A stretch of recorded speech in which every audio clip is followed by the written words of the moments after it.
मुंबई के कांदिवली ईस्ट में SRA project से जुड़ा एक बड़ा घोटाला सामने आया है, जहां सरकारी नियमों को ताक पर रखकर डीजीएस बिल्डर न केवल अवैध निर्माण कर रहा है, बल्कि शिकायत करने वालों पर प्रशासनिक कार्रवाई भी करवा रहा है। सवाल ये, क्या बिल्डर सिस्टम से बड़ा हो चुका है या सिस्टम बिल्डर के पैसों पर चल रहा है? कांदिवली पूर्व में चल रहे डीजीएस के एसआरए प्रोजेक्ट में भ्रष्टाचार का यह मामला अब गंभीर रूप ले चुका है, जहां एसआरए द्वारा सेल बिल्डिंग के निर्माण कार्य पर रोक लगाने के बावजूद बिल्डर दुधनाथ शुक्ला खुलेआम सेल बिल्डिंग का काम जारी रखे हुए हैं। और सिर्फ इतना ही नहीं, लोगों से फ्लैट बुकिंग भी की जा रही है, वो भी उस बिल्डिंग की जिसके लिए मंजूरी मिली ही नहीं है।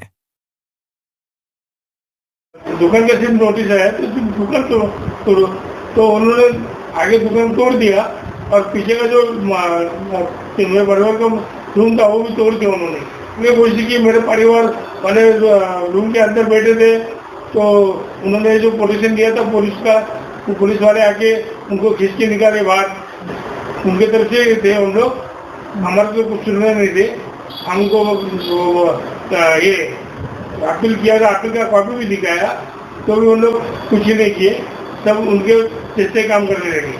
सेल बिल्डिंग के बारे में ये बोल रहा हूँ कि सेल बिल्डिंग का अभी तक उनको ये सीसी मिला नहीं है और उन्होंने बिना सीसी का पिंच का काम किया है और ऊपर से उन्होंने 15-20 लोगों का बुकिंग भी लिया है अनलीगली।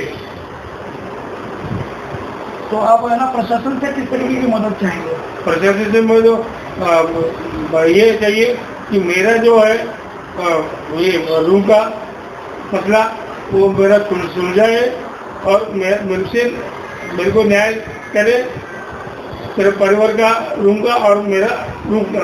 वो भी मेरा दुकान उन्होंने अनिर्णित रखा है, दुकान भी उन्होंने पात्र अपात्र नहीं किया, अनिर्णित रखा है, जबकि मेरे डॉक्यूमेंट सब एकदम जिले। फ्लैट खरीदारों का भरोसा तोड़ने वाली ये कहानी यहीं खत्म नहीं होती, बल्कि इसके पीछे और भी बड़ा सच छिपा है। शुक्रवार 28 नवंबर को एसआरए अधिकारियों ने लक्ष्मण चौगले और उनके परिजनों के 4 स्ट्रक्चर तोड़ दिए, जिनमें एक सरकारी प्रमाणित राशन दुकान भी शामिल थी। जब सरकारी राशन की दुकान प्रमाणित है तो उसे पात्र करने में कौन सी दिक्कत आ गई जो अनिर्णित रखा गया?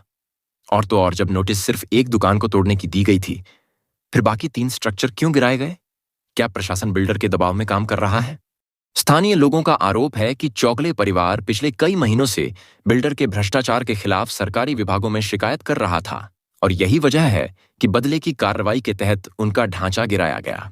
हमने बोला था कि मेरे नाम का एक दुकान है और मेरा परिवार का नाम का बाकी 3 घर है, तो उन्होंने हमको एक दुकान का सिर्फ नोटिस दिया था 30 का, तो उन्होंने दुकान तोड़ने के बजाय सब मेरे परिवार का भी जो बाकी रूम थे सब साथ में तोड़ दिए उन्होंने।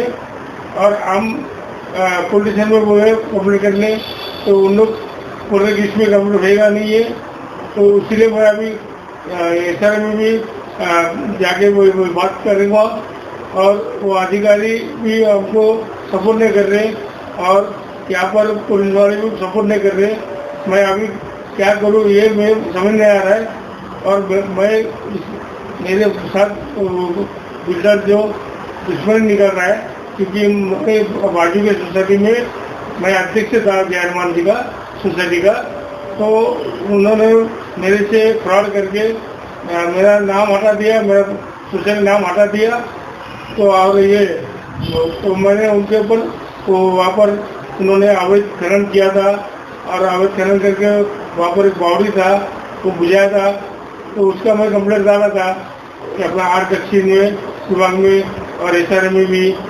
तो वो एसआरए से भी उनको नोटिस दिया गया था कि काम बंद करने का, तो भी उन्होंने काम बंद नहीं किया। तो वही गुस्से से मेरे बाजू सोसाइटी में रूम में वो अपना दुश्मनी नहीं कर रहा। मामला सिर्फ अवैध निर्माण का नहीं है, बल्कि प्राकृतिक संसाधनों के दुरुपयोग और कानून के सीधे उल्लंघन का भी है। बिल्डर ने प्रोजेक्ट साइट में स्थित एक सार्वजनिक कुएं को बंद कर दिया, जबकि कानून के अनुसार कुएं को बंद करना या नया कुआं खोदना दोनों ही अपराध हैं। इतना ही नहीं, पास के पहाड़ का भी अवैध खनन किया गया ताकि बिल्डर अपनी सेल बिल्डिंग के लिए जमीन विस्तार कर सके।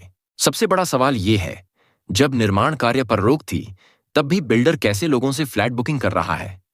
जांच में सामने आया है कि बिल्डर खरीदारों को सेल बिल्डिंग की सीसी दिखाने के बजाय एसआरए बिल्डिंग की सीसी दिखा रहा है और लोगों को गुमराह कर रहा है। यानी कागज असली है, लेकिन उस बिल्डिंग की नहीं है जिसके नाम पर फ्लैट बेचा जा रहा है। एसआरए और बीएमसी पर भी सवाल उठ रहे हैं, क्योंकि जब अवैध खनन और कुआं बंद करने जैसे गंभीर आरोप साबित हैं, तो प्रशासन कार्रवाई क्यों नहीं कर रहा? क्या बिल्डर को सिर्फ इसलिए बचाया जा रहा है क्योंकि वह कुछ भ्रष्ट अधिकारियों को पैसे देकर पूरे सिस्टम को मैनेज कर रहा है? अब सबसे बड़ा खतरा उन लोगों पर मंडरा रहा है जो इस अवैध सेल बिल्डिंग में फ्लैट बुक कर रहे हैं। अगर प्रोजेक्ट कानूनी जांच में फंस गया तो पैसा फंस सकता है, प्रोजेक्ट रुक सकता है और फ्लैट मिलने की कोई गारंटी नहीं होगी। यह सिर्फ एक इमारत का मामला नहीं, बल्कि सिस्टम, कानून और आम नागरिकों के अधिकारों पर सवाल खड़ा करने वाली कहानी है। अब देखना यह है कि क्या प्रशासन इस भ्रष्टाचार के खिलाफ कार्रवाई कब करेगा? जल्द ही कार्रवाई कर लोगों के साथ हो रही धोखाधड़ी को रोकेगा या बड़े घोटाले को अंजाम देने में बिल्डर का साथ देगा? हम इस मामले पर आगे भी नजर बनाए रखेंगे। आप देखते रहिए जनता का सवाल, सिस्टम से जवाब। मुंबई से इस्माइल शेख की रिपोर्ट, इंडियन फास्ट ट्रैक।